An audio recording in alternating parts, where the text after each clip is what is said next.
para você que nos acompanha, está no ar mais uma entrevista do Repórter MT. A convidada de hoje é Zilda Barradas. Ela que é presidente da Associação Cuiabana Belas Artes, a ACUBA. Zilda, seja muito bem-vinda ao Repórter MT. Obrigada pelo convite, obrigada pela oportunidade. Imagina, o agradecimento é todo nosso. Estamos aqui para falar sobre essa associação, conhecer um pouquinho mais. Sabemos que ela já vem aí atuando há bastante tempo, quase cerca de 30 anos praticamente, mas para muitos ainda é desconhecida, ou até conhecem os projetos de vocês, mas ainda não sabem que são vocês que realizam. Então, para começar esse bate-papo, Zilda, eu queria que você explicasse um pouquinho o que é a ACUBA, essa associação, e de onde surgiu essa ideia de fazer uma associação que mescle atuação em tantos ramos. Esporte, lazer, cultura, entretenimento. A ACUBA ela surge em 1993, mas oficialmente ela é registrada em 1996. Certo. Ela surgiu com uma reunião de artistas plásticos e artistas visuais, escultores, pintores, nesse momento com nomes Camodévora, Heleninha Botelho, o Clovito, que é o Iraguaray, então vários nomes, Sebastião Mendes, Sebastião Silva. Então ela surge lá atrás com o movimento das belas artes mesmo, daquele boom das belas artes, das escolas de belas artes. E com o passar do tempo, e com o surgimento da Maroski, que é das associações, a leis sem fins lucrativos, ela já vinha se adequando a esse processo. Então, quando surge a lei da Maroski, ela se enquadra para poder cumprir o papel social de instituição sem fins lucrativos.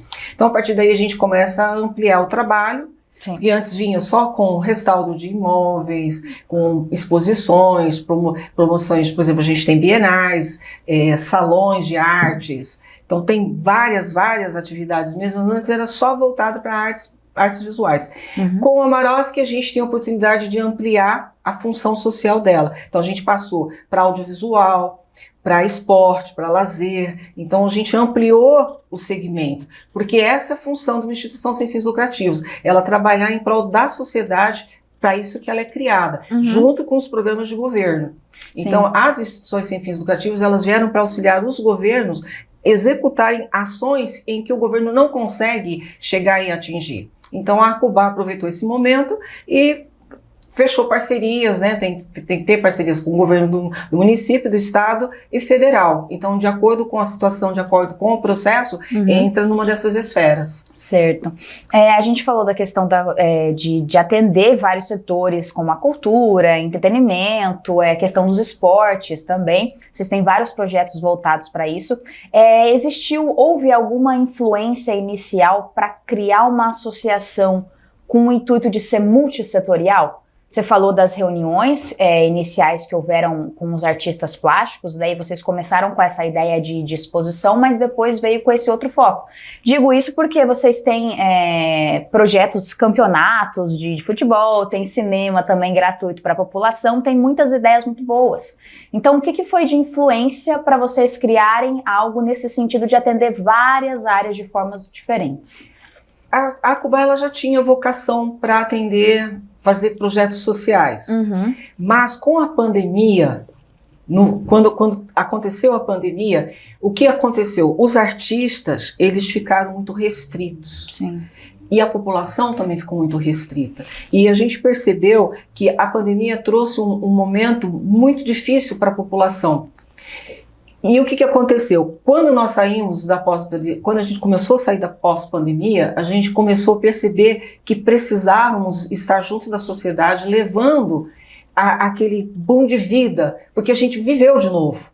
Exato. Então, o que aconteceu? Tanto os governos como a sociedade estavam carentes de ter ações. E nesse momento, como a gente já tinha expertise e nós temos uma equipe muito boa, a gente tem uma equipe, os prestadores de serviços são profissionais competentíssimos, sabe? Então a gente tem uma equipe de produção muito boa. E nessa conversa a gente falou, bom, o que a gente precisa fazer? A gente precisa trazer de novo o público, sentir de novo a vida, a pulsar, a brincar, a se divertir. Então foi nessa pós-pandemia que a gente ampliou realmente a atuação. E foi uma coisa que deu muito certo. E a gente levou cinema, Uhum. No pós-pandemia, nós levamos várias sessões de cinema, a gente viajou ao interior, a gente levou futebol, a gente levou brincadeiras para criança, porque o que a gente faz? Os brinquedos são totalmente gratuitos para a população, a gente distribui picolé, distribui água, pipoca, então leva entretenimento, tem brincadeira de salão, cinema 3D, então você leva o entretenimento para aquela população que não tem condições de bancar. E o sucesso é grande. E realmente aquela população vai, se diverte, brinca e pede bis. Então, nesse pós-pandemia, a gente viu que a sociedade, que a comunidade, todo mundo precisa de um entretenimento, que precisa de ações que realmente você não consegue bancar. Uhum. Então, dificilmente uma família vai conseguir levar, uma família que tem 3 filhos, vai conseguir levar os filhos para brincar num parquinho. Ou então para uma sessão de cinema. Ou para uma sessão de cinema, certo? Ou mesmo, vamos comprar pipoca, vamos comprar picolé. Mas picolé, pipoca é barato? Mas às vezes pesa, se a família tem 3, 4 filhos, pesa no orçamento. Uhum. Então a gente descobriu que esse era um caminho legal. E também tem a vantagem de que a gente tem apoio da Assembleia Legislativa, da CECEL, alguns projetos saem pela SEDEC, outros saem pela CECEL, outros saem pelo esporte. Então depende do programa que a gente precisa entrar e depende da sensibilidade dos deputados. Sim. Então a gente tem apoios da Assembleia Legislativa e do Governo do Estado, né, através das secretarias. Então a gente tem um produto e a gente precisa quem financia o produto. E quem financia o produto tem o dinheiro, tem o recurso para o produto e precisa investir naquela área. Então é um casamento que deu certo. Ah, que bom. É legal porque assim, vocês fizeram basicamente uma pesquisa dos locais que precisavam desse tipo de atendimento e vocês já foram com essa oferta tanto para a Assembleia Legislativa quanto para o Governo do Estado, e isso para poder atender de forma melhor a população. Essa era outra pergunta, inclusive, que eu tinha para te fazer. Se vocês têm patrocínio, seja de empresas privadas, empresas públicas, você já falou da Assembleia Legislativa e do Governo do Estado, ou se também vocês contam com o auxílio da população. Se a população pode doar de alguma forma, pode contribuir com esses eventos que vocês fazem, como que isso funciona? Geralmente os eventos, pelo próprio fulcro de recurso, você não pode cobrar nada. Certo? Existem casos em que você pode ter bilheteria, mas são casos muito específicos. Mas geralmente a proposta é ser totalmente gratuito para a população. Então tem eventos que você pode, por exemplo, vamos para o teatro, leva 1 litro de leite, leva um produto não perecível, né? Por exemplo, no esporte nós estamos agora com um projeto da Secretaria Nacional de Esporte, Lazer, de Esporte Amador, do Ministério do Esporte, do Governo Federal. Sim. Certo? Nós também não podemos cobrar nada, mas por ser jogo de futebol você tem multa. E as multas geralmente são financeiras, só que nesse caso a gente não está aplicando multa financeira, a gente está aplicando multa social. Então, recebeu um cartão vermelho, vai dar X caixa de leite, recebeu cartão amarelo, vai dar X coisa. Teve punição assim, vai mandar tantas cestas, vai dizer onde você vai dar a cesta básica. E a gente tem eventos assim. Teve um dos eventos que a gente arrecadou muita cesta básica. A gente não achou. Falei, gente, mas isso foi tudo de multa? Não, o pessoal, além de pagar multa, achou que tinha que dar e está ajudando e colaborou. Isso estimula. Estimulou. Né? Então, assim, os eventos são gratuitos para a população, mas, em caso específico do futebol, as multas são aplicadas multas sociais. Bacana. Porque você não pode deixar um infrator sem penalidade. Sim. Então, o combinado cesta, leite, caixa de leite, mas é bacana. Que bacana, ela realmente é uma iniciativa muito boa. A gente falou da questão das doações e dos eventos serem totalmente gratuitos. No caso do esporte, dos campeonatos de futebol, tem essas multas, mas são multas produtivas, diríamos assim. Mas a população que está em casa, o pessoal que às vezes quer contribuir com a associação, fazer doações, isso é aberto também? Ou é mais, vocês recebem mesmo do governo e da Assembleia e fica nesses dois apenas? A doação geralmente, se houver, o particular ele gosta de doar em cima de leis de incentivos. Certo, entendi. Não tem como, não adianta. Então hoje Cuiabá, hoje nós temos em Cuiabá grandes empresários que entenderam como funciona a lei de incentivo, tanto do esporte como da cultura. E podemos dizer que, por exemplo, eu atuo numa associação e ela foi precursora hoje de grandes grupos em usar esses recursos, porque o que acontece? O pessoal não tinha noção de como funcionava a lei de incentivos. Então nós Sim. fizemos um trabalho. Então hoje a gente pode dizer que uma grande parcela da sociedade já entende que eu posso doar o meu imposto de renda pessoal e o meu imposto de renda da empresa para ações de leis de incentivo. Então, dificilmente você consegue doações privadas, né? Diretas. Né? A maioria tem que ser por lei de incentivo, porque daí tem o benefício do imposto de renda, porque a pessoa fala assim, aí eu sei onde está indo o meu imposto de renda. Perfeito. Certo? Sim. Então tem toda... E é vantajoso. É vantajoso por quê? Porque o teu imposto de renda chega em quem precisa. Mas você está dando circo? Não, você não está dando circo. Você está fazendo com que a população saiba que ela tem direitos, certo? Que ela tem direitos e que é obrigação da sociedade, do governo, de auxiliar ela a ter esses direitos resguardados. Então não é você falar assim, não. Você tem que entender que realmente a população é muito grande, muito ampla e tem eventos para tudo. Você vai falar, mas você atende só? Não, nos eventos pode ir qualquer classe social. Não é tanto que é aberto ao público. É aberto ao público. Não importa. Mas eu tenho condições de pagar brinquedos, mas eu quero ir lá. Não tem problema, porque afinal de contas a sociedade é uma só. Sim. E é interessante esse vínculo entre essas classes sociais. Eu tenho exemplo, eu não vou citar quem é o político, mas tem exemplo da filha de um político que se interage com esses eventos. Com esses eventos. E curte muito. E ela é muito aceita, ela é muito respeitada. E até achei porque é interessante. Falei assim, nossa, ela é filha de fulano? É. Falei, que bacana. Não, ela adora vir aqui, ela gosta porque a mãe dela não sei o que lá, e ela se dá bem, não tem esse negócio de preconceito de classe, etc, porque ela é rica e tal. Show de bola. Eu acho isso muito, muito interessante. Eu acho que isso cabe até nessa outra pergunta aqui, Zilda, porque a gente, pelo menos dos projetos que a gente comentou aqui, é claro que tem outros também, se eu não citei algum, peço que você vá citando aí conforme a gente for batendo esse papo, mas os projetos são organizados para a sociedade mais vulnerável, em situação mais vulnerável no sentido que não tem tantas condições assim de ter acesso a determinados eventos. Só que vocês mesclam bastante a questão de projetos voltados para as crianças, para os adultos, para os jovens, adolescentes, tem para todas as classes, para todas as idades também. Qual que é a importância de desenvolver projetos assim, nesse estilo, voltado para esse público amplo, não dando espaço para esse tipo de preconceito hoje na nossa comunidade?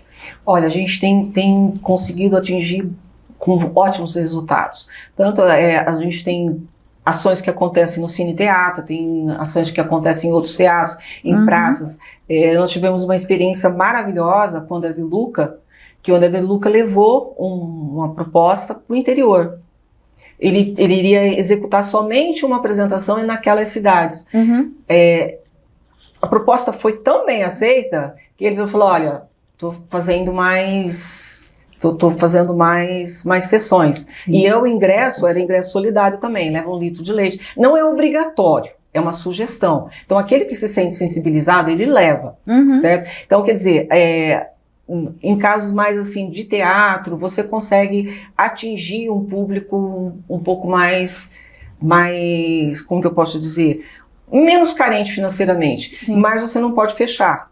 Perfeito. Porque a lei é para todo mundo, o momento é para todo mundo, não independe se você é classe A ou se você é classe E, os direitos são iguais, certo? Sim. Só que vai dar consciência de cada um de dizer assim, não, eu tenho condições de fazer isso. Vou levar um pouco mais do que eu posso. Entende? Então, assim, a gente tem tido respaldo. Tivemos uma outra produção também do pessoal do Cabeça Pensante, que é o Humor Podre de Chique, também foi em teatro, também arrasaram. Foi um sucesso. Então, assim, a gente tem que trabalhar com perspectiva de atender todo mundo, certo? De você tá ali atuando para todo mundo, porque essa é a função social de uma instituição. Ela não é ser seletiva. Ela tem que ser abrangente, né? Ela não pode ser segregativa. Então, essa é a função, né? E uma coisa bastante legal que eu acompanhei também, enquanto eu dava uma fuçada ali nas redes sociais de vocês, é que o nome da associação é a Associação Cuiabana Belas Artes. Porém, nós sabemos que vocês fazem eventos no Mato Grosso inteiro. Exatamente. Com o foco de levar essa cultura, não levar, mas acredito que manter viva essa cultura mato-grossense também. Também. Como é que surgiu essa proposta de... imagino que quando vocês deram início foi com foco aqui em Cuiabá e depois vocês expandiram para outros estados. Como é que isso acontece hoje? A arte, ela é dinâmica, né? A cultura, ela é dinâmica. Aí o pessoal brinca e fala, mas é belas artes, você tem esporte. Gente, o esporte é uma arte bela. Não deixa de ser. Não deixa de ser uma bela arte, concorda comigo? Sim, sim.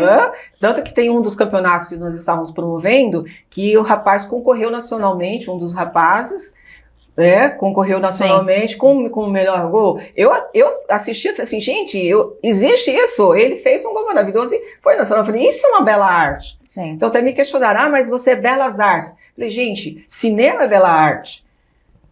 Teatro é uma bela arte. O futebol é uma bela arte. Tudo é uma bela arte. Então, vamos sair do belas artes plásticos e visuais, vamos para todas essas belas artes, né?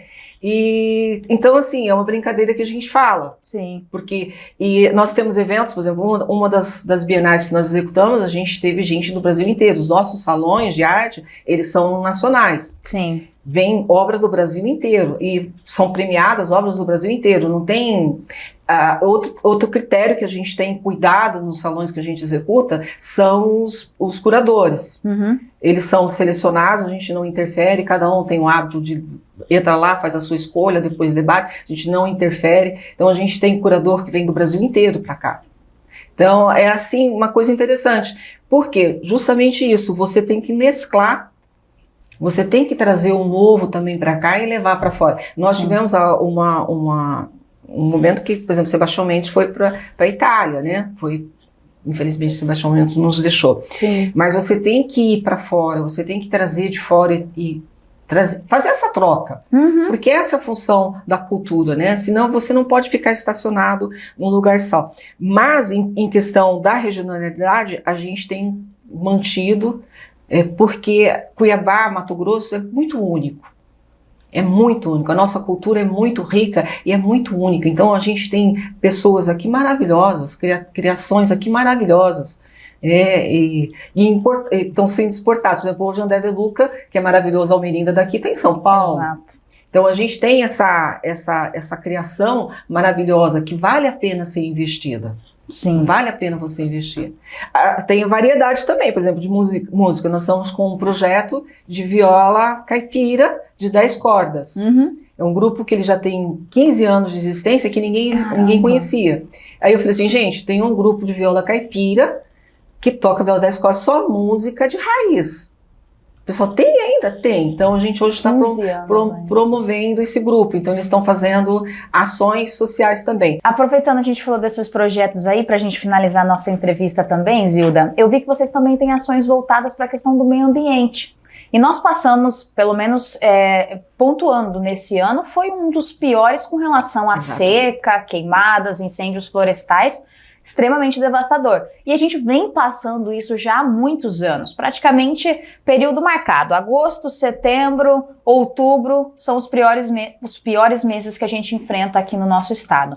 Com relação a essas ações que vocês têm voltadas para o meio ambiente, qual que é a importância de dar valor a isso e também quais os desafios que vocês vêm enfrentando para lidar com esse tema com relação à nossa realidade?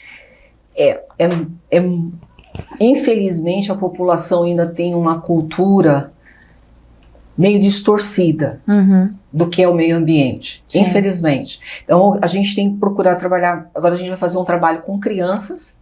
Nós vamos fazer um trabalho agora que se chama ODS, sobre as ordens da Unicef lá do milênio, Sim. As 30 ações do milênio. Nós vamos fazer um trabalho agora nas escolas.